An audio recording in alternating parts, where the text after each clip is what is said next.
मौलवियों की जो है वो ऐसी तैसी फेर के रख दी अवाम ने। मौलवियों के बीच में जूते पॉलिश करने का जो मुकाबला था, बड़ा सख्त मुकाबला था। समझ ही नहीं आ रही थी कि पहला किसको दें, दूसरा किसको दें, तीसरा किसको दें। टका के उन्होंने तकारीर की, ऐसी जज्बाती उन्होंने जमीन आसमान के कलाबे मिला दिए मौलवियों ने। लेकिन किसी एक मौलवी ने भी, देखिए मैं बड़ी जज्बात में मैंने पिछली मरतबा बात की थी, लेकिन सीरियसली अगर आप देखें तो किसी एक मौलवी ने भी, ये इस्लाम के ठेकेदार है, एक मौलवी ने भी ये नहीं पूछा कि गैर इस्लामी और गैर शरई इस्तिस्ना फील्ड मार्शल ने क्यों हासिल किया और शहबाज शरीफ ने उन्हें क्यों दिया। एक मौलवी ने यह बात नहीं पूछी। पूरा हाल उन्होंने भरा हुआ था दरबारी मुल्लाओं से।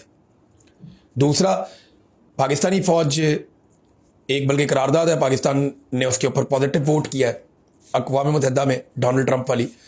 उसके मुताबिक पाकिस्तानी फौज भी जाएगी गाज़ा में मुबैना तौर पे, और जाकर वो हमास को गैर मुसल्लह करेगी और इसराइली सरहदों की हिफाजत करेगी। इस पर भी कोई मौलवी, अब मैं इसलिए कह रहा हूँ कि पाकिस्तान की गवर्नमेंट जो मर्जी करे, इसराइल की हिफाजत करनी है तो जाकर करे, खुलकर करे।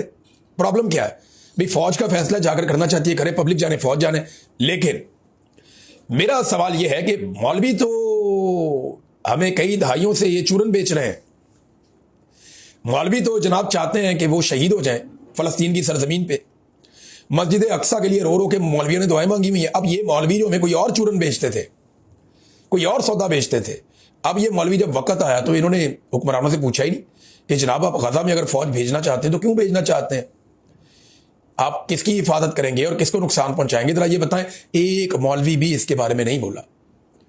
आप अंदाजा करें, एक ऐसे दरबारी मुल्ला हैं, जब इमरान खान की हुकूमत थी इमरान खान का भी जूता पॉलिश करते थे। मैंने पिछले वीलॉग में आपको सुनवाया जो ताहिर अशरफी ने कहा